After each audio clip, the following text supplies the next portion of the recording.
I think we are ready, so let's get started. So, good evening, everyone. We are PMI Romania, the host of this webinar, and we are very happy to have Scott Ambler as a speaker for the second time in 1 month or so, which is really, really amazing. Today's sprint is called Working Smarter with Disciplined Agile, a topic which really sounds promising because, let's be honest, we are always interested to learn how to work smarter, not harder. And now we have the good opportunity to see how Disciplined Agile could help us on this. Before starting, let me remind you that the event will be recorded and will be accessible on YouTube. During the presentation, we prefer, most of us, to switch webcam and audio off. So please write any questions you might have in the chat window. As usual, we can stay a few more minutes after the presentation ends to have further conversations. Now, I wish a very nice evening, and now I invite Valentin Mocanu, Agile and Disciplined Agile coach and instructor, to shortly introduce today's speaker. Valentin, thank you. You have the mic. Thank you. Thank you. I'm happy to present Scott Ambler, Vice President, Chief Scientist at Disciplined Agile at Project Management Institute. Scott is also the co-creator of Disciplined Agile Toolkit. Is also creator of Agile Modeling and Agile Data Method, and author of several books, including Choose Your Way of Working, An Executive Guide to Disciplined Agile, and many others. Scott has always contributed to development of the Agile community, and many of his works are available online.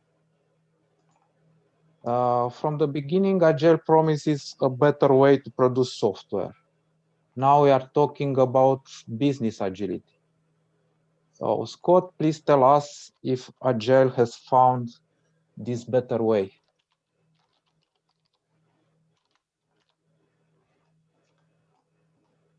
Scott?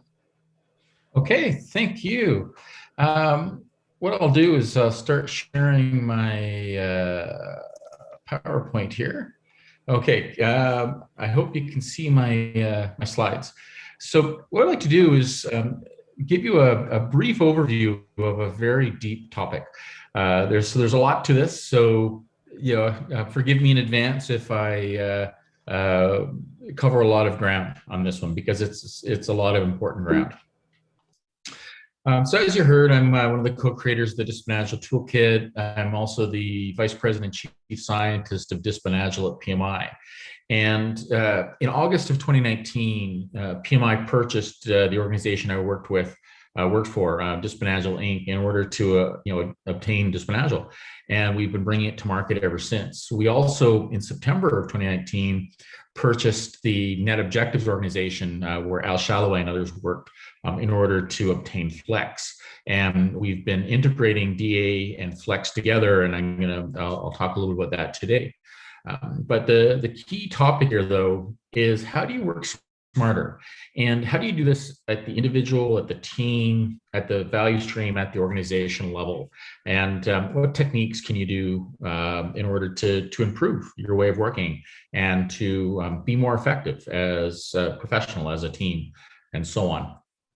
So I'm going to work through several topics, and most importantly, work through how you can start at the individual and team level. Then I'll take it up to the cross-team, disparate team level, and how do you get different teams of people, very different teams working together. And then finally, how do we do this at the value stream and organization level? And then I'll end with some parting thoughts around the new PMI certifications around Disciplined Agile and why you should probably be interested in picking them up. So one of the things that PMI does is we help people to be successful in their careers, to help them to work smarter and to become change makers within their organization. So we're a not-for-profit organization, which is a very refreshing way to work in many ways. So anyway, we're here to help you. That's one of our key value propositions as an organization. And certainly Disciplined Agile has always been about helping people to improve and to learn and to work more effective and better ways for the situation that they face. So this will be an important observation that I invite people to make, is that we're all unique and we are on unique teams in unique organizations. And as a result, we need a fit for purpose way of working, a fit for purpose process. One size does not fit all. And this is a challenge because a lot of people want to be told what to do. They want to be told, what are the best practices? What tools should I use? And unfortunately, you need to think, and you need to choose your own way of working if you want something that's effective for you in the situation that you face. And because your situation changes over time, and because you learn and get better over time, you will need to be prepared to evolve your way of working as well. So this is a different proposition than what, say, some of the framework providers will tell you, like the Scrums and the Safes of the world. If everybody could go on mute, I'd appreciate that, just to make it easier for everybody. So I'm going to walk through 3 basic steps, or 3 basic learning approaches here. So first of all, so how do you learn? How do we identify the skills and the techniques to use both at the individual and team level, and how do we pick them up as individuals too, right? So that's an important thing. And when do we pick them up, and when do we start preparing to learn skills? And then how do we start optimizing? How do we evolve beyond the frameworks and the methods? I'm going to share some industry stats with you in a few minutes that sort of call into question how effective these frameworks actually are. So they're a good start, don't get me wrong, but they're certainly not the end game. And really, how do we design our own ways of working? How do we choose the right approach for us in the situation that we actually face?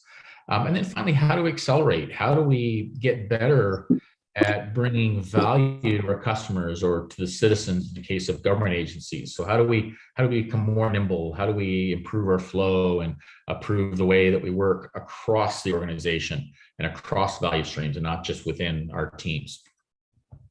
So this is the basic theme of the presentation today. So an interesting question to ask is, are we there yet? Have we, it's been 20 years since the Agile Manifesto was first written, or I should be, to be more accurate, the Manifesto for Agile Software Development was written in February of 2001. So it's been 20 years. A lot of promises have been made. Have we fulfilled them? And the answer is, well, things have gotten better, but maybe not as much as we would hope. And so this is some stats from Dr. Don Reifer, and he earned his PhD answering the question, how effective is Agile in practice? And he's turned it into a business, and he's been continuing this study now for many years. And there's a few things that I really like about it. So first is this is well done work. He earned his PhD at a respectable university doing this work. So this has been vetted. It's statistically significant. He's got a lot of data from a lot of different organizations. And most importantly, he doesn't seem to be biased. So he's not a framework person. He's not a method person. So he's not a Scrum guy. He's not a Safe guy. He's not a Disciplined Agile guy. He's not a Less guy. He's a researcher. And this is important because there's a lot of marketing rhetoric out there, and there's a lot of claims out there, and a lot of great anecdotal evidence. But we really should look at the averages. We really should look at unbiased data that's not coming from the people who are trying to sell you things. So this work it meets those sorts of criteria. So anyways, we are seeing some benefits from these frameworks, but not as much as we would hope. And the reason why, and these are averages, right? So some organizations are doing better than others, and some are doing worse. But it's not as rosy as we've been told by the marketing people. And a couple of reasons. I think the most important one is this concept from Ivar Jakobsen. He talks about method prison or framework jail or method jail. And the idea is that once you adopt like these methods, these frameworks solve a certain problem. So if you have that problem and if you adopt it successfully, so let's assume both of those are true, then eventually you successfully adopt the framework and it solves the problem. But then that's all it does, right? It solves a certain problem. And once that problem has been solved, it doesn't really do much for you, right? There's all this marketing rhetoric, right? There's all, you can, the art of the possible and all that good sort of stuff. And that you're really smart, you can figure it out, and you can tailor the framework to do whatever you want. You can tailor Scrum to do whatever you want. You can tailor SAFe to do whatever you want. And yes, I guess that's true, but they don't give you any advice to do that. How do you do that? Well, it's sort of left up to you, right? Good luck. Or hire a bunch of expensive coaches. And I'm a firm believer in coaches, don't get me wrong, but they don't give you any advice to improve beyond the framework. And why would they, right? That would be a bad business proposition for them. So in DA, we take a different approach. We fill in those blanks and we teach you those skills to actually improve over time and to do better over time. So to work smarter. So what does that look like? So Disciplined Agile is a toolkit. It's not a framework. And the big difference is where the methods and frameworks tell you what to do. They give you a collection of best practices to solve a certain problem. In DA, we instead walk you through, here's what you need to think about. Here are your options. And here are the trade-offs of those options. So because we don't know what situation you're in, nor do the framework people, by the way, but because we're honest to admit that we don't know what situation you're in, we instead tell you and teach you, how do you choose your own way of working? How do you make better decisions to have a fit for purpose approach for you? And one that's going to evolve over time as you evolve over time and as your situation evolves over time. So it's all about continual improvement, not about adopting a framework. So that's a big difference. This slide overviews the Disciplined Agile mindset. So if you happen to be familiar with Agile, many people will point to the Agile Manifesto for, here's the mindset of Agile. And this is a wonderful thing. I love the manifesto. I think it's great, but it's also 20 years old. And we've learned a few things since then. We have also, gone beyond software development to apply Agile. So about 2 years ago now, we stepped back and we asked the question, how would we, if we were to rewrite the manifesto today, if we were to and do it based on what we've learned in the past 20 years, based on the new situation that we're in, which is how do we do business agility? How do we capture the mindset? And this is what we developed. So we capture the DA mindset as a collection of principles. We believe in these principles. We believe in this idea that we should be pragmatic, not just purist, that we should delight our customers, not just satisfy their needs, that we should have awesome teams. We should, that choice is good because context counts, right? We're all in different situations. So we need to choose our own way of working, which is a fundamental Agile concept, by the way. We should be enterprise aware. So we should do what's right for the company or for the organization, not just what's convenient for us. So we should go beyond the team-based focus of Agile. So because we believe in these principles, we make promises to ourselves and to others. Here's how we're going to behave. So we're going to have psychological safety. We're going to embrace diversity. We're going to make all of our work and workflow visible. This enables us to self-organize and to self-manage, but it also enables others to govern effectively. This is the key thing actually in governance is you have to have visibility into whatever it is you're trying to govern. We want to improve continuously. We want to accelerate value realization. We want to delight our customers. We want to bring real value to them on a regular basis. So because we believe in, so we make these promises. So in order to fulfill them, we follow these guidelines. So we take a validated learning approach. We apply design thinking all the way through. So we're focused on the customer and on our stakeholders. We, as leaders, as managers, we want to change our culture by improving the system, by improving the way that we work. So culture follows behavior. So if you're in a situation where the culture of your organization is not quite what it needs to be in order to be successful in the modern world, then you change that culture not by changing the culture, but by changing the way that you work, and then the culture will evolve based on the new ways of working. So this is a fundamental change management concept. We want to leverage and enhance organizational assets. So we want to reuse as much as we possibly can. We want to pay down technical debt when we find it. We want to pay down poor quality stuff. So I mentioned this earlier. So the scope of DA is business agility or enterprise agility, not just software development. So where many agile methods and frameworks still focus on software development, which is great, or more importantly on IT or the scaling of this, we take a look at the bigger picture in DA, because it's the entire organization that needs to work together to delight customers or delight the citizens. And if we have, if our software people are agile, but our finance people are still working in a more traditional manner, then we're not really going to get the job done. If our procurement people, the vendor management people, are struggling to fulfill contracts and to get us materials and to get us, bring in new people, working with HR to do that. And if it takes a long time to do those sorts of things, then we're not really agile as an organization. It really, we struggle as a result. So in DA, we take a look at the bigger picture. These hexes are what we call process blades. So the idea here is, how can we be agile at marketing? How can we be agile at R&D and program management and product management? And how do these groups work together to get the job done?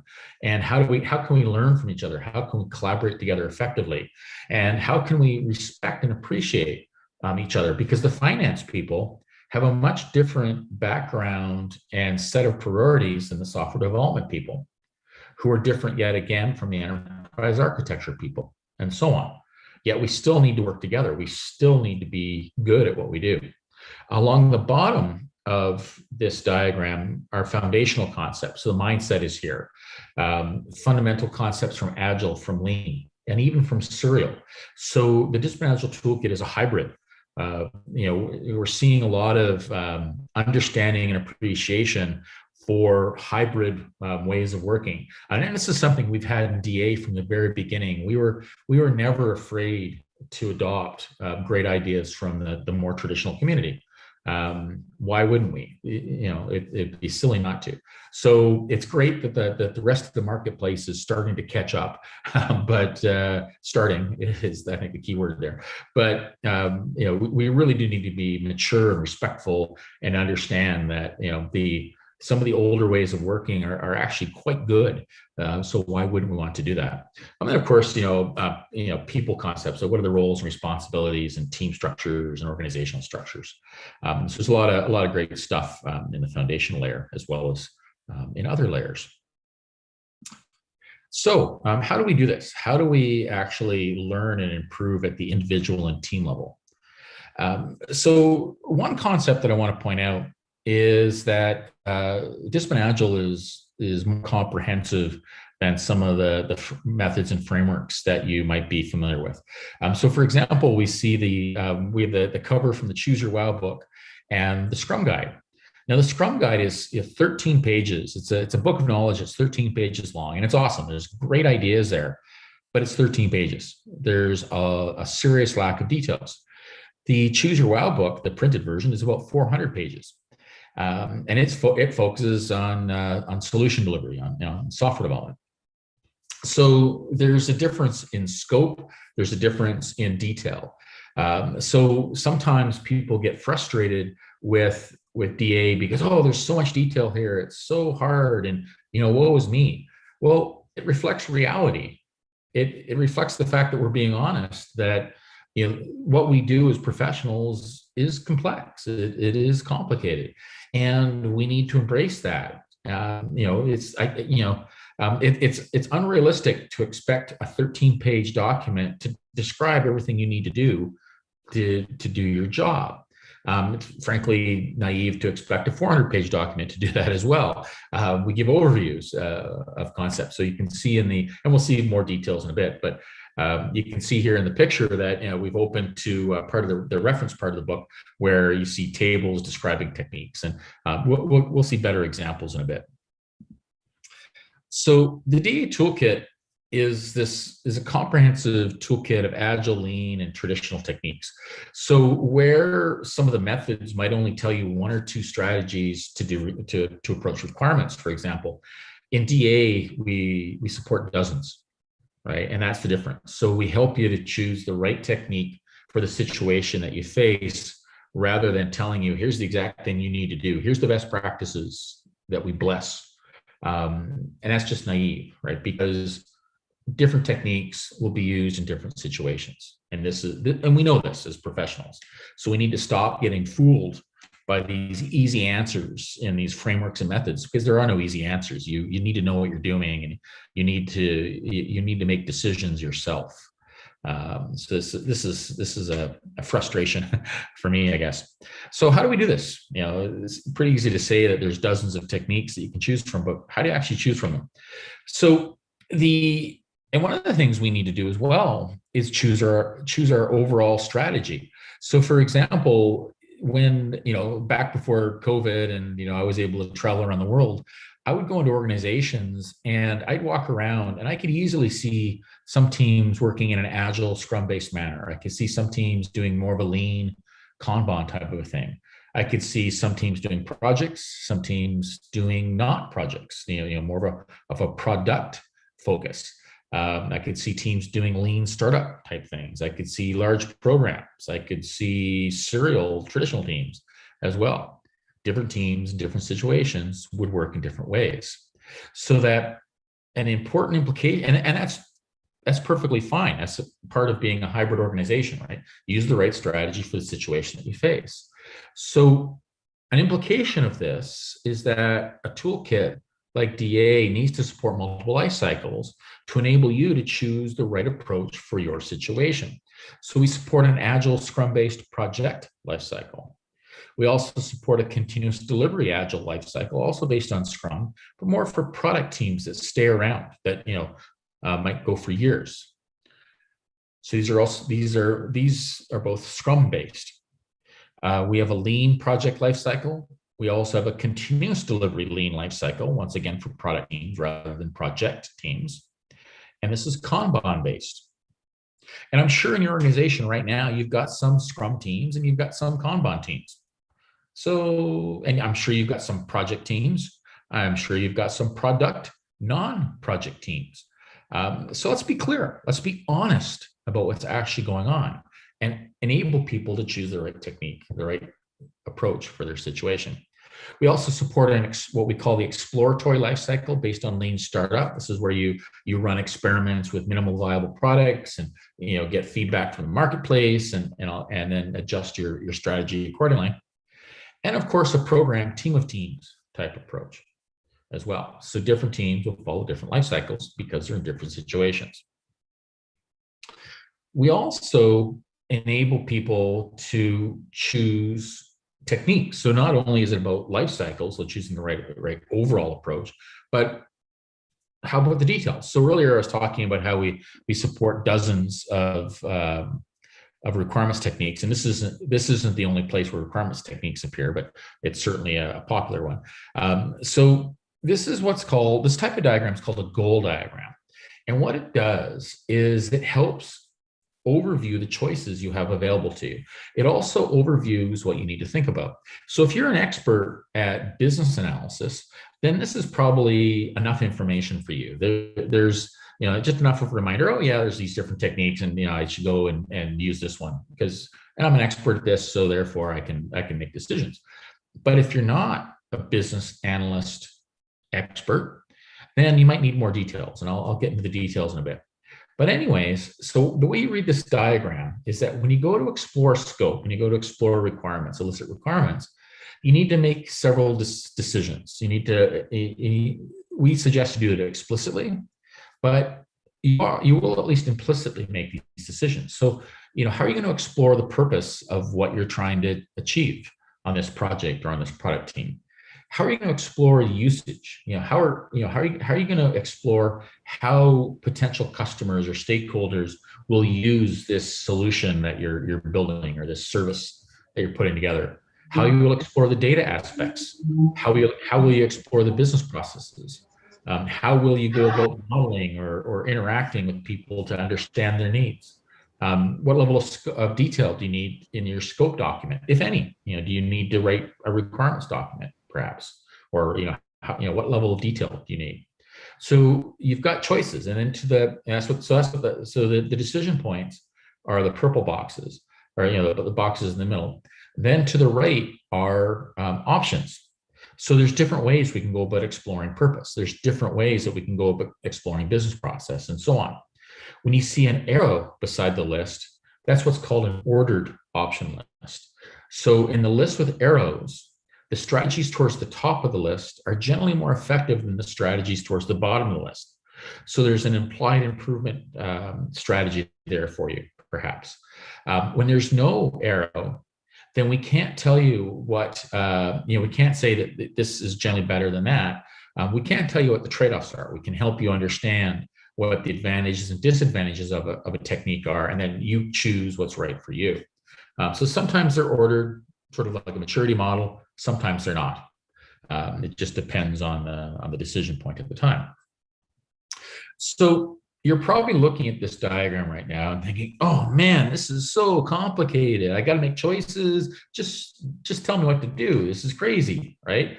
Well, I think it's not. I think it's respectful that we show you that there are choices, because that's the reality, right? Whether you choose to believe in this or not, the reality is you do have choices, and you could choose to make choices if you want to, and you could choose to work smarter if you choose to, or you could adopt a method. So a method like Scrum will effectively redact your options. They'll say, well, these are the best practices: write epics and user stories, capture your quality requirements as technical stories, and put everything in a backlog. That's the way you're going to manage change. This is the way we approach scope management in this method. And yeah, that's easy. It's wonderful, but are these good choices for you? I don't know. You might not know either, right? If you're not an analysis expert, you're never going to know. And you might not even know you've got choices, let alone what the trade-offs are. So you're just going to do what you're told. That's not working smarter. That's doing what you're told, right? So, and worse yet, because they don't surface your choices, it really restricts your ability to improve. So I think we can do better. So sort of wrap up this, to wrap up this section, the goal diagrams are like a pantry. They're like a pantry of ingredients. So you go to your pantry, you're going to make a meal tonight, you're going to make dinner tonight, then you go to your pantry, you pull the ingredients off the shelf, and you whip up a meal. The life cycles are your starter recipes. This is basically, here's how you make chicken stir fry. Here's how you make roast beef. So you've got some basic recipes, and then you're going to tweak and evolve the recipes over time as you learn, as you become a better cook. So the life cycles are good recipes. The goal diagrams, pantry of ingredients. So how do we optimize? So this was talking about it at the team and the individual levels. How do we optimize? How do we start making better choices? So one of the serious questions that the Agile community is struggling with right now is, it's been 20 years. Why don't we see all these awesome Agile organizations now? Why don't we see, why don't we see all these organizations adopting these frameworks and suddenly doing fantastic? Well, we saw the industry stats earlier, right? I think the adopting frameworks, adopting methods is not, sounds like it should work, but it just hasn't been. So what I would recommend is, let's look at the organizations that are doing well, because there are some, right? We know this. And COVID, frankly, made it really clear. The Amazons of the world, the Googles of the world, PayPal, Spotify's, others, they're all doing incredibly well because they were able to react to change. They were doing well to begin with. But they were able to react to change. They were able to, even though the environment changed dramatically, they were able to thrive because they had the skills. They were very good to begin with, but they had the skills to improve and to react to change.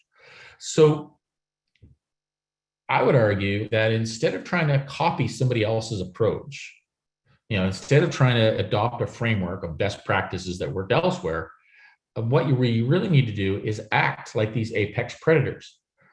These companies take responsibility for their way of working. They choose to improve. They take a continual improvement approach or continuous improvement approach. And the reason why Amazon is as good as they are is because they've been improving over time. They've been doing this for 15, 20, 25 years now. And what they do is they improve in small steps. So, and then because they've been doing it for a long time, that's how they got ahead. So let's see how they do this. So this is a flow chart for a classic continuous or continual improvement approach. This could be, PDCA or PDSA.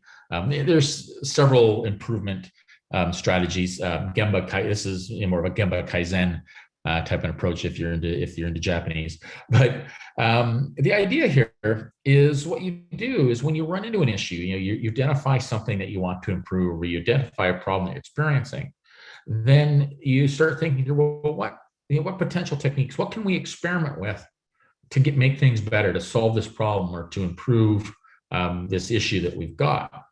How are we going to measure? How are we going to know that we've improved? So then we try the techniques out. We experiment. We run an experiment. Does this technique or techniques work for us in our situation? We give it enough time to try out. And then we assess, we ask, we measure, right? We ask ourselves a question: did this actually work? Did we improve? And if we did, they adopt it. If we didn't improve, that if things got worse, maybe, then we abandon it, right? It was a failed experiment. And of course, if we're nice, we share our learnings with others, and then we repeat. And so this is the approach that the Amazons of the world take. This is how they got ahead of us. This is why they're so much more effective than their competitors, is because they chose to get better. Now, an interesting question here is, can we do better than this? Can we improve faster? Because the problem is some of our competitors, like the Amazons of the world, are so far ahead of us now that we'll never catch up if we merely do this. We've got to improve faster than them in order to shorten the gap. I was recently on a webinar where somebody was sharing some stats claiming that the Amazons of the world, the apex predators, are 2 orders of magnitude more effective now than the organizations at the other end of the effectiveness spectrum. So over 100 times more effective. That's a pretty big gap if you have to compete against organizations like Amazon. So can we close the gap? So when I look at this process, the challenge here is that some of these experiments fail. And this is actually a problem, because a lot of organizations really don't like this concept of running an experiment because it might fail, right? They don't want to hear about this. This is weird. This is foreign to them. But we need to experiment because we still want to learn. And there's all this wonderful rhetoric, it's not really a failure because you've learned what doesn't work. It's a learning, right? Okay, fine. But if you're paying the bill for all these failures, it's you don't believe that story for very long. Other people will say, well, it's not, at least we're failing fast. Because, if we run these experiments quickly, yes, it's a failure, but you know what? If we're smart about it, we can do it fast. And so failing fast is a lot better than failing slowly. So, I fully agree. I fully agree with that. But wouldn't it be nice if we could succeed earlier, maybe fail less often? So how do we do that? Well, the real problem is that second step. If we can get better at identifying potential techniques to experiment with, if we can identify strategies that are most likely going to work for us, we'll have fewer failures, which means we have more successes, which means we improve faster and we do it cheaper. So it's better. And that's how we can close the gap with these organizations that are currently ahead of us. Because the organizations that are on the leading edge, they've dealt with all the straightforward problems already. The problems that Amazon's dealing with are truly unique to them in many cases, right? They're the first ones to run into these problems because they've already dealt with the more common problems. But if you have a little bit of humility, you'll recognize that even though you're unique in a unique situation, but most likely others have dealt with similar problems in the past and I've overcome them. So if you can identify those strategies, if you know what those strategies are, you have a much greater chance of being successful. You don't have to make everything up, right? So we can learn from others. We can stand on their shoulders. So how do we do that? Well, it's like everybody tells us, hire a good coach, right? And I'm a firm believer in coaches. If you can find a good coach, if you can identify a good coach, if you can find them, hire them, if they actually have a background in the problems that you're currently facing, then that's awesome. Go for it, right? You'd be foolish not to. But what happens if you can't find a coach? What happens if they're not experienced in the challenges you're currently facing? So if you have access to a process knowledge base like DA, which has a much wider scope and has a lot more techniques in it, then you're in a much better shape. And particularly if you've got a really good Disciplined Agile coach with access to the toolkit and knows how to navigate them even better. So we call this guided continuous improvement. And the basic idea is that we help you to make better process decisions and thereby fail less often or succeed more often and thereby improve faster. So let's walk through an example.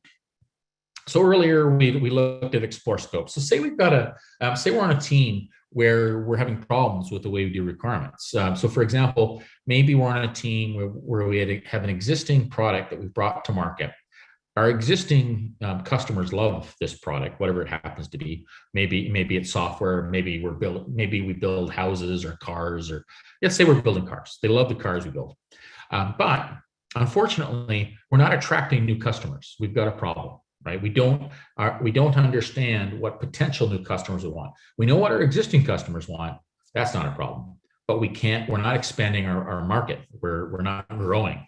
So this in the long run is going to be a bad thing for us. So we have to get a better understanding of what new potential customers want. So we go to the explore scope diagram, because once again, sadly, we're not requirements experts. We don't have the requirements experts on this team. And like I said, if we did, then this might be the level of detail, but sadly, we don't have somebody. So we go to the diagram and we realize, oh, wow, you know what? There's multiple ways, multiple techniques that we could apply to explore usage, to explore how potential new customers would use our car, what features or, what they want out of these new cars or these cars that we're building. So because we're not, sadly, because we're not requirements experts, we go down to the next level of detail. We open up the book, or we go to the DA browser on the PMI.org site. And I'll provide that URL in a future slide. Right now, we're looking at a table from the book.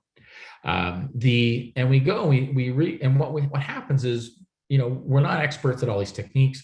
So the first things we do is we look at the brief description of these techniques. In many cases, there's links, there's references to to more details like books and what articles, websites, videos, stuff like that. But anyway, so we look at the brief descriptions, and most importantly, we look at the trade-offs, because there's no such thing as a best practice. All practices are contextual in nature. They work well in some situations, and they're a phenomenally bad idea in others.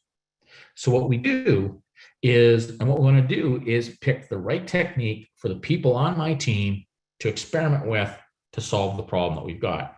So we look at this table and we think, you know what? These persona things are probably the technique that will work for us. Now, we could still make a bad decision. We could still fail. But more than likely now, because we're making an informed decision, we have a much better chance of choosing a technique that's going to work for us in the situation that we face. That's the idea of the toolkit. So these sorts of skills, the ability to learn, how do you improve at the individual and team level? These are the types of things that we teach in the DASM, the Disciplined Agile Scrum Master certification, and the Disciplined Agile Senior Scrum Master certification. And I'm going to summarize those certs later on, but I just wanted to point that out to you right now. So the DA certifications focus on teaching you how to improve, on how to get better at certain levels. In this case, these two levels for these two certs. So successful organizations take responsibility for evolving their own agility. They develop their own way of working. So many of you have probably heard about the Spotify method. And it's great. There's a bunch of great ideas there. They talk about tribes and squads and guilds and all this sort of stuff. A lot of great ideas there. It's 8 or 9 years old now. They've moved on from that, by the way, and because they've evolved, right? So the difference, and Spotify is very clear. They are very clear. Don't adopt the Spotify method. They're clear about that. They present it as, here's some ideas that worked for us, back in the past.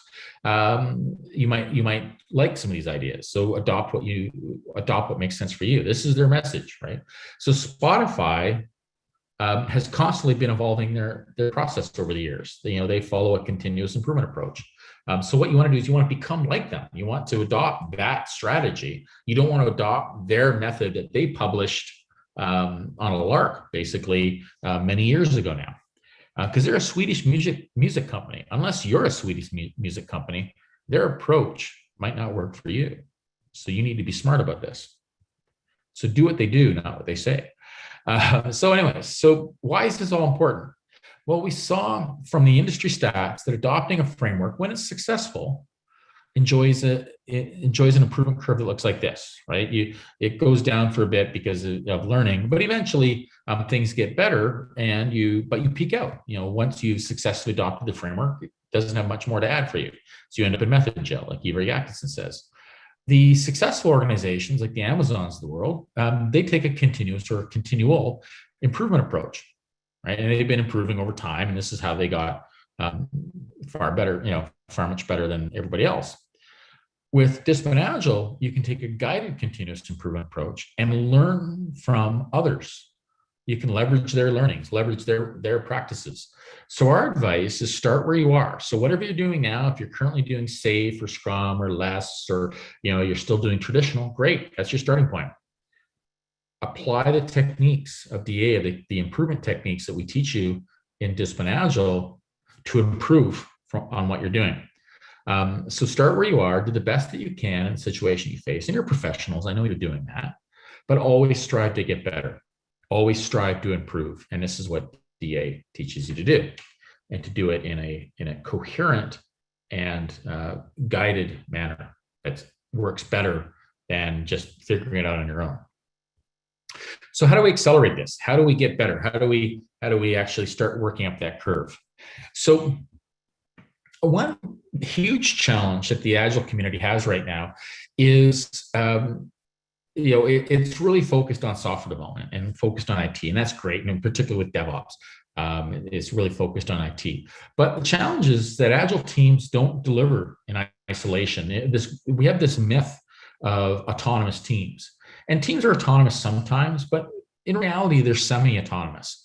So my team has to work with other teams in order to get the job done. Right? We never truly have all the resources, all the skills. Somebody's governing us. Somebody, the finance team funds us. We might have to work with others to do support, for example. Right? So we have to collaborate with others, and that's fine. And they have to collaborate with us. We help them; they help us, type of a thing. So how do we make that effective? So let's work through an example. So say we're a software development team.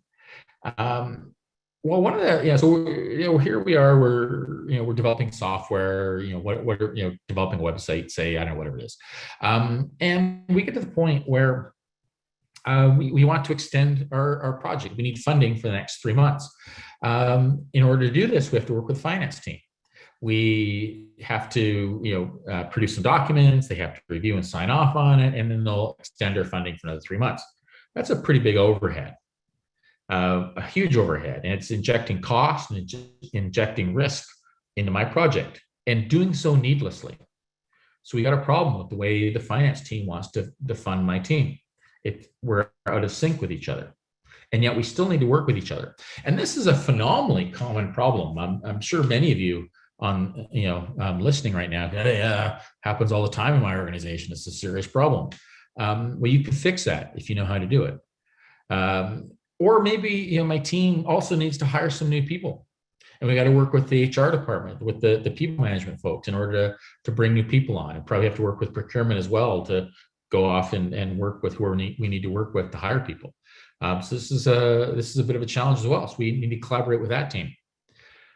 And in order to release things into production, we also need to work with the release team. Unfortunately, we're not fully DevOps compliant yet. We haven't automated all of this, and there's a release team that's still coordinating and supporting releases. And we need to follow their processes in order to do that. And it's not as agile as we'd like it to be. So the point is that my team has to work with these other teams to get stuff done. These other teams are working in a different way. They have different priorities than me. They have a different background than my team. They have a different they have a different mindset. They have a different way of looking at things. And yet we still need to work together. So how do we negotiate? And in many cases, I'm sure many of you are in organizations where it's, you're told, well, we do annual budgeting and that's the way it is. Well, how do you negotiate your way out of that? Because that's really harming you, right? You're told, I got to do it this way and all that sort of stuff. We need to do better than that. So how do we do that? So let's walk through an example. Let's walk through this. This process of how could we negotiate a better way to fund our team in order to reduce the risk and also reduce the overhead of all of this. So we work, and once again, we're not finance experts on this team, right? And this is the big challenge that a lot of Agile teams face, is that they try to engage with the finance folks, and they can't. The finance folks won't listen to them. They don't want to hear this Agile stuff. It's like, and to be fair, I work with finance people, and they listen to the Agile coaches and the Agile people, and it's like listening to children. They have this naive view of the universe that just doesn't deal with reality. And they haven't even bothered to take the time to understand what the finance people are trying to achieve. So why would the finance people listen to somebody like that? It's crazy. And so they don't. So the challenge here, once again, we go to a goal diagram. And we see the current way of working that the finance team wants is relatively ineffective. They have this formal request, they have a formal request process, and they want to take a fixed price approach to this. This is a bit ineffective, right? And we know it's ineffective because we can look at the arrows, and the techniques that we're currently doing are towards the bottom of the list. The strategy, and once again, because these are ordered lists indicated by the arrow, we know that these strategies that are generally more effective above. So can we negotiate a better way of working? Well, if we know nothing about finance, they probably won't listen to us. Worse yet, if we're also in a situation where our organization has tried time and materials before in the past and has failed at it. So they view it as risky. And usually what happens is most Agile coaches, if they know anything about finance at all, though they've probably been taught that time materials is the best way to fund an Agile project team. No, that's not true. It's a better way than fixed price generally, but it's not the only other option, right? There's other options, as we can see in this list, if we actually have a background in this and if we actually take the time to do a little bit of learning, right? So anyway, so we've got 4 better options, one of which is time and materials. But if the Agile coach goes to the finance people and say, well, wait a minute, we need to do time and materials because that's the official way that we do it in Agile, the finance people are going to tell you, no, that's a bad idea. They don't believe in it. They're not listening to you, right? So this is the challenge. So what we do is we instead choose to have an intelligent, we once again dive down to the details, which is should be the next slide. Yes, it is. I'll go back to that in a second. So in the Disciplined Agile Coach certification, we teach you how to have these sorts of conversations across disparate teams. So I might be coaching the Agile software development team right now, but we need to interact with the finance people. How do we do that intelligently in order to come to an agreement of, is there a different technique that we could experiment with together across these 2 teams or 3 or 4 teams, as the case may be, to experiment with it that we can all live with and see if it works better for us. So once again, we go back to the toolkit. Now, this screenshot is from the DA browser as you can see, and you can see the URL for that in the bottom right corner, right? So as PMI members, you have access to this if you're a paid up PMI member. And so and it's the same material that's in the book. So you can, if you like traversing online versus reading a book or reading a PDF of a book, you can do that. So in this case, we go to the secure funding description. We see, oh, look, once again, we've got these other strategies We can also see on the right the advantages and disadvantages of each of those strategies. And we realize that the current approach that we're doing, fixed price cost, is relatively ineffective. But if we go with stage gate, we have it's less risky. So now we can negotiate with the finance people and say, hey, you know what, we appreciate that, time materials, even though it is generally a better approach, that we're just not prepared yet to do that because we've had a bad experience with that in the past. But why don't we try stage gate? Why don't we experiment with this on this one team, this one time, to see if it works for us? That's pretty low risk. What do you think? And then so we can have an intelligent conversation with them. We can discuss the trade-offs. We can discuss their fears. We can work through how we can still do stage gate and not this perceived to be harder time materials approach. And then once we're successful at stage gate, then maybe next time we can do time materials, because now they're not as afraid of experimenting. This is the idea. So we can identify techniques that we're more than likely going to succeed with, and thereby fail less often. We improve faster as a result. We can also do this at the value stream level. This is the DA Flex life, the DA Flex workflow or life cycle for a value stream. So a value stream begins, ends, and hopefully continues with customers. As you can see on the outside edge, the overall flow of a value stream. For a small value stream, this could be a single team. For a larger organization or a more important value stream, this could be multiple teams working together to want to optimize the overall flow. In the middle of the diagram, we see several process blades that are more supporting functions for this value stream, right? And once again, every value stream is unique. So in this case, now we've got an issue in this example that our approach to program management is slowing things down. So we have a large program, part of the overall value stream, and they're not delivering as fast. Maybe they've adopted SAFe and they're only delivering once a quarter, which was better than what we did in the past, perhaps. But now it's brutally slow. Releasing once a quarter, come on, right? We can do better than that. So let's look into it, right? So anyways, it's the same basic strategy. We can once again dive down into the details if we're not program management experts and start looking around for better options that options to experiment with that might work better for what we're currently doing. This is a skill that we teach in the DAVSC, the Disciplined Agile Value Stream Consultant certification, right? So in that certification, we teach improvement at the value stream level as well as the organization level. So across many teams type of thing. So it's a much more robust improvement strategy or set of improvement skills. So just to sort of wrap up here before I go to questions. It's not about Disciplined Agile versus SAFe or Disciplined Agile versus Scrum. It's really SAFe plus DA or Scrum plus DA. So once again, you start where you are. So if you're currently a SAFe shop, then great. Use DA to improve upon SAFe. If you're currently a Scrum shop, great. Use DA to improve upon Scrum, right? DA brings to the table the skills and techniques and the knowledge that the frameworks and methods don't want to give you, because they don't want to help you move away from their framework. Why would they? That's not a good business proposition for them. In DA, we're all about helping you to work smarter, not harder. So just to wrap up here, like I said, and this is PMI school. PMI, we're not for profit. We're here to help you. We're here to do the best that we can to make you successful, to help you to be successful, and to help you become change makers and to be successful in your organization and in your career. So, and DA is an important part of that. So I walked through 3 steps. How do we learn? How do we identify potential techniques that we can learn and improve with? How do we optimize and move beyond the frameworks and the methods and to truly start becoming a learning organization? And then finally, how do we accelerate? How do we do this across the entire organization, across our value streams? How do we get better at serving and delighting our customers or our citizens in the case of government agencies?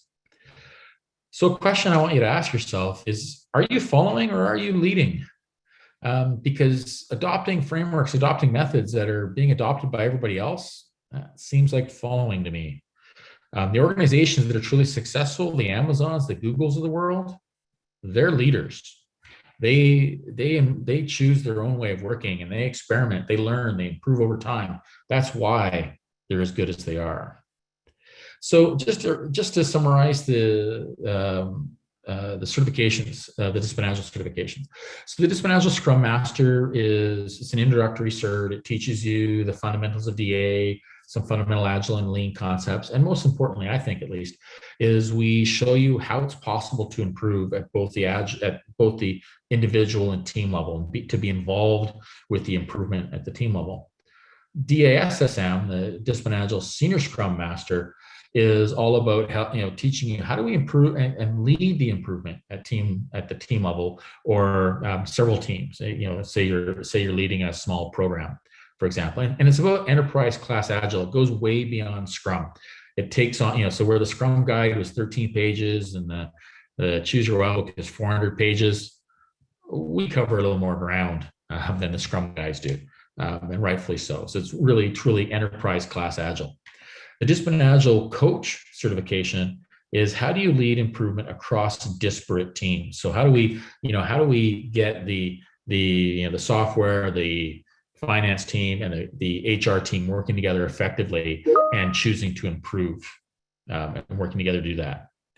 And finally, the DAVSC. So how do we lead improvement across value streams, across the organization? How do we help transformations to be successful? So thank you very much. I'm happy to stay around as long as you would like to, for any questions that we have. I'll stop sharing slides, I guess, for a second, and go to questions. Do we have time for questions? I guess this is my first question. Well, first, thank you so much, Scott. Another great presentation. Thank you again. Now, let's pick up some questions from the chat bar, or if you prefer, you can open the video and audio channel just to direct yourself the question. Yeah, I have a comment about the diagrams. At one moment in time, we will focus only on some options. We not need to use the whole diagram.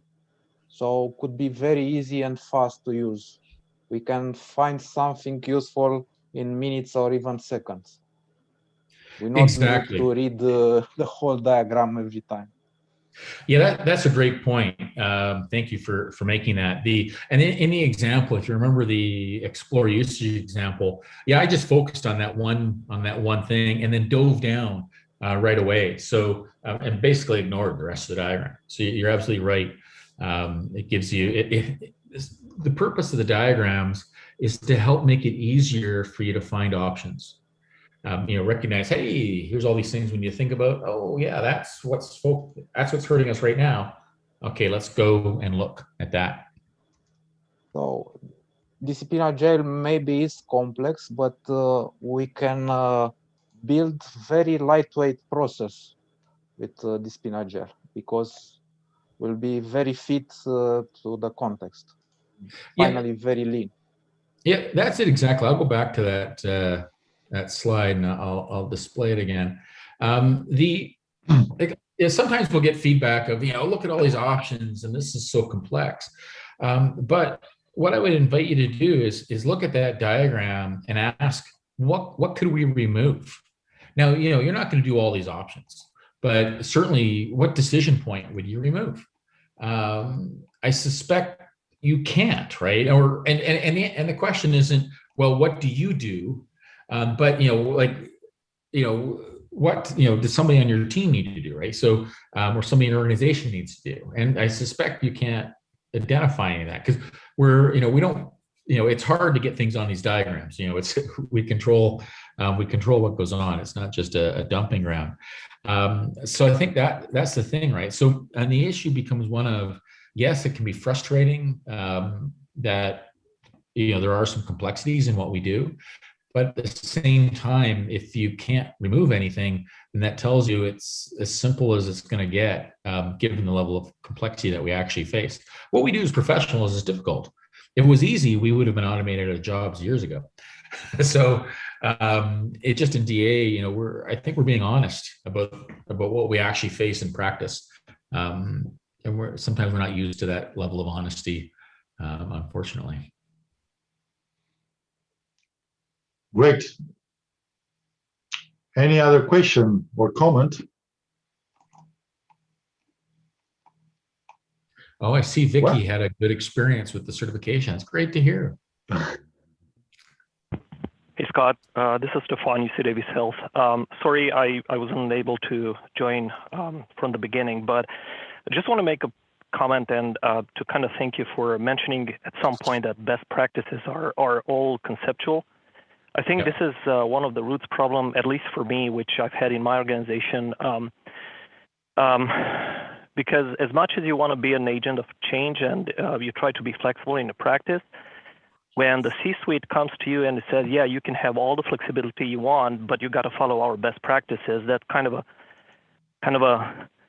you know, kills everything in what you need to do, because to get them to understand that best practices are not actually best practices, and as you said, are all pertaining to the situation at hand, it's extremely hard. So again, having them saying to you, you can do whatever you want in your agile style and we support that, but please follow our best practices, it's kind of in the end a joke. So I just want to make a comment and thank you for highlighting that. I think personally my practice, it's one of the roots problems that if the C-suite understands that it opens up a whole new horizon on how agile can be implemented and practiced. So thank you for that. Yeah, thanks for that comment. I fully agree with that. And I didn't talk about this at all in my presentation, but fair enough. Like, you know, the executives are often very concerned about things like that. And what's really going on usually is they're concerned about governance. They want you to follow certain best practices so that way they can govern. And what we do in DA is we treat governance as a first-class thing. It's built right in, and we give you options for governing effectively, and it's based on risk. It's not based on documents. And I think one of the big challenges in many organizations is that their existing governance approach is based on more traditional ways of working. And that's usually the best practices they want you to follow. You can do anything you want, but you need to conform to our governance strategy and produce these documents at certain times and follow these governance procedures. And that's inappropriate and it's risky and it doesn't work, right? It's very easy to fake the governance.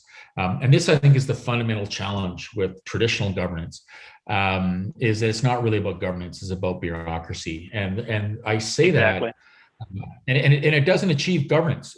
That's the really sad thing. It observably doesn't get the job done. And the reason why, and people are offended by this, and you don't know what I'm talking about. Now, I've been doing this for decades, so I've got a pretty good clue. And the issue I have is that for all these traditional governance techniques, I can almost always tell you multiple ways to fake it out and not get caught. So if that's possible, and I know for a fact it's happening in many organizations, and so then it tells you that it's not really working. And what's interesting is I'll engage with organizations to try to help them improve their governance strategies. And I'll ask the governance people, like, how do you know that people aren't faking these documents that you're judging them on? And they go, yeah, they probably are, but you know, we choose to look away. Or they go, oh no, of course not. And I said, well, really? Because, well, you know, when you were on the receiving end of this, when you were a project manager and somebody came to you that told you your team needs to produce these documents and go through these reviews, what did you do? Oh, well, we faked the documents. Well, what do you think is happening now? Yeah. You know, come on, right? And then we work through what risks are you trying to actually achieve or address and stuff like that. But correct. But Yeah, and as you said, some of it is perception, and for me, in my practice, is that sometimes some people do believe in that, which they don't have an open mind to see that it's not like that. And what's even sadder is that some people, they know about this and they just do it just to cover their behinds, and it's a snowball effect. Yeah, it's easier to. Thank you for that.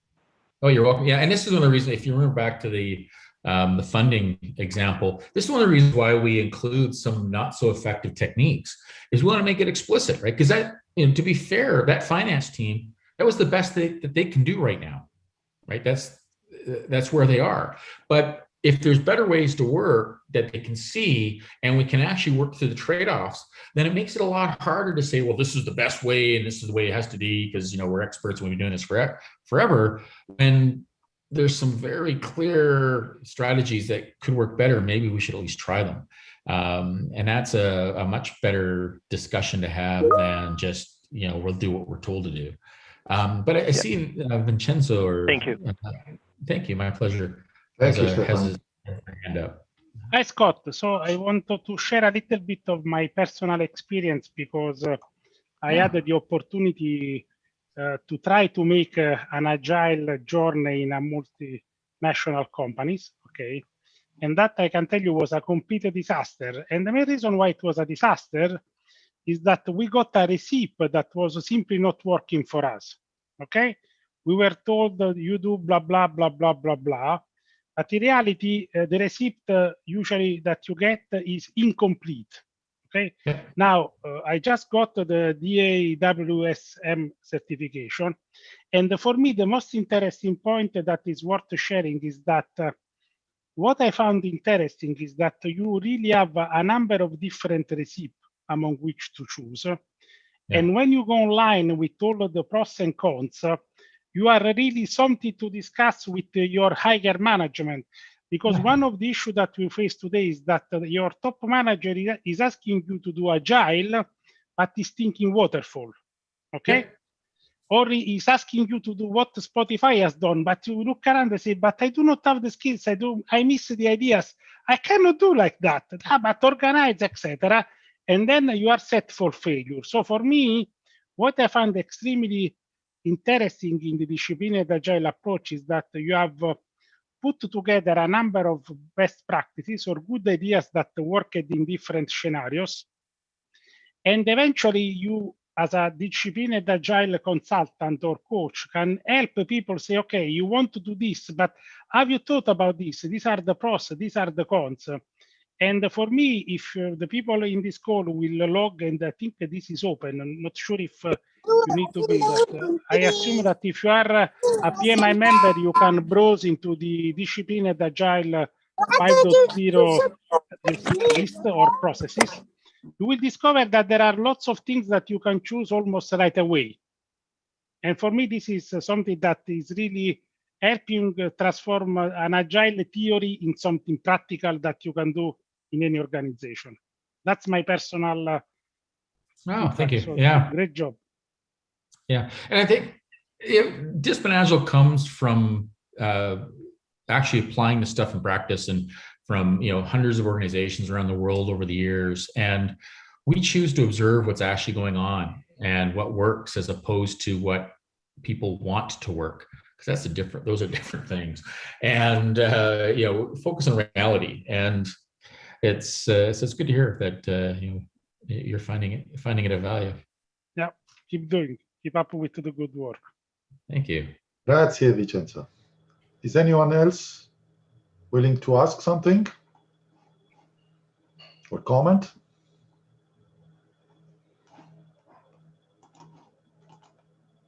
Yeah. Okay. Question.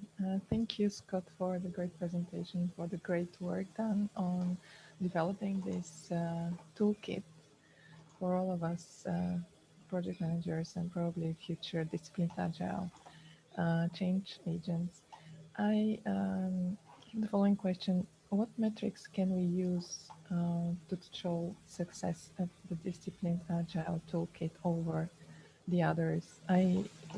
Because usually, we have to, if let's say there is some statistic done. I know it might be difficult, but what your experience has shown so far, what can we use in convincing others that the disciplined agile indeed might serve organizations better? So yeah, that's a great question, and we're actually just about to release a new process goal on how to measure outcomes, because this is a very common question that we get.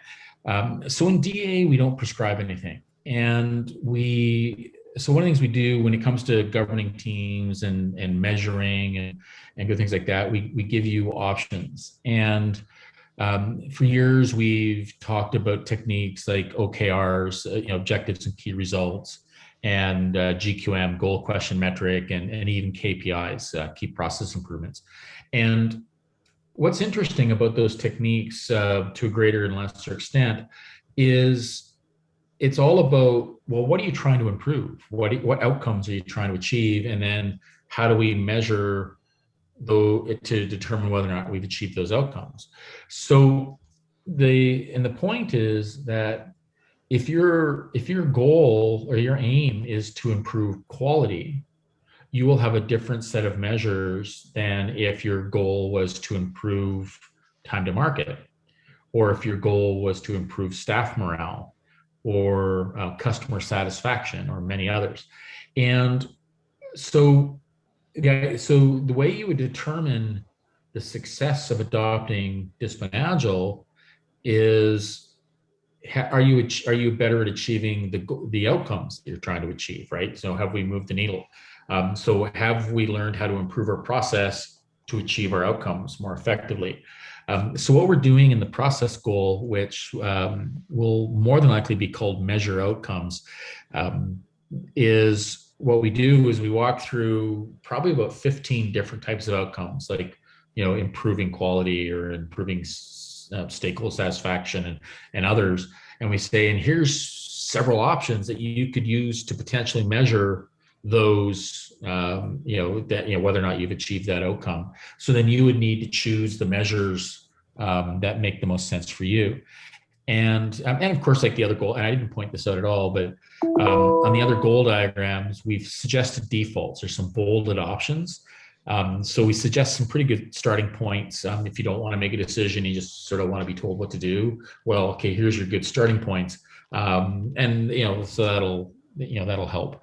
But yeah, so that's going to be our approach, because one of the challenges that I've seen in the Agile community, particularly in the last couple of years, is there's been a lot of articles along the lines of, here's the top 10 metrics to collect. And it really matters on what's your situation? What am I trying to improve? That should be what determines what I measure, not this top 10 list, because your top 10 list will be different than my top 10 list, because you're dealing with different problems than I am, and rightfully so. And your top 10 list will be different 6 months from now than it is today, because you're going to solve some of those problems over the next 6 months, and you'll have run into new issues. So the metrics that you're collecting will evolve over time as well. Some you might collect for years, some you might just collect for weeks or months. So it really does depend. So like I said, we're in the process of finalizing that. We're also going to have, and the reason why we're doing this, for a couple of things, it's what we do, but it's also we are just about to release. I don't have an exact date for this yet, but we're going to release later on this year an Agile Metrics micro-accreditation, an e-learning around this. And we're going to walk you through, here's how you actually measure, and here's some potential things you might want to measure, and then supported by choices again. So we're going to have a pretty sophisticated strategy that actually works, that goes way beyond this top 10 metrics nonsense that everybody else wants to do. But yeah, so we'll just wait a bit is my quick answer for that one. Well, thank you. Thank you. Any other question? Until then, I strongly recommend you to try a Disciplined Agile browser. It's really amazing. It gives you instant access to those 400 pages of that book, and you can find excellent options in the context. So it's not like a book reading pages and pages and pages. You can get instant access to what you are interested on. Very nice. Yeah. Thank you. Okay. So, good. Last call. Any question? Who dares?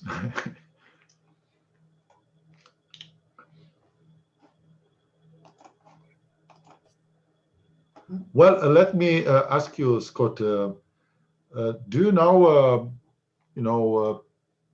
famous companies that is already embracing Disciplined Agile? Yeah, definitely. Am I still displaying my slides? Yeah, you can share it again. Yeah. Okay, I'll share it. Yeah, so I've got a classic. Let me just share my slide again. Where are we? Here we are. Yeah, I've got a classic logo slide here. So yeah, so and this is certainly not There are a lot. the only organizations doing it, but yeah, there's a lot of organizations worldwide. A lot of financial organizations have really like DA, but certainly, you know, we have food companies, gambling companies, insurance companies, e-commerce firms, liquor firms. So oil companies or petrochemical companies, I guess I should say. So yeah, there's been a lot of organizations over the years, software firms, of course. But yeah, there's been a lot of firms over the years adopting Agile or Disciplined Agile. Yeah, really, it's impressive.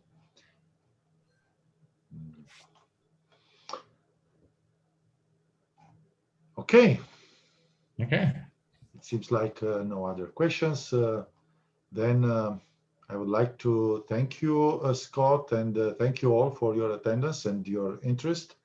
I hope to have Scott again in the future. There are a lot of interesting things to learn, and yeah, hope to see you again. Okay. Thank you very much. I hope to come back again, and hopefully I'll be able to enjoy, actually be able to visit Bucharest once again and see. But anyways, have a great day, everybody. Thank you, Scott. Thank you. Have a nice evening. Thank you. Bye-bye.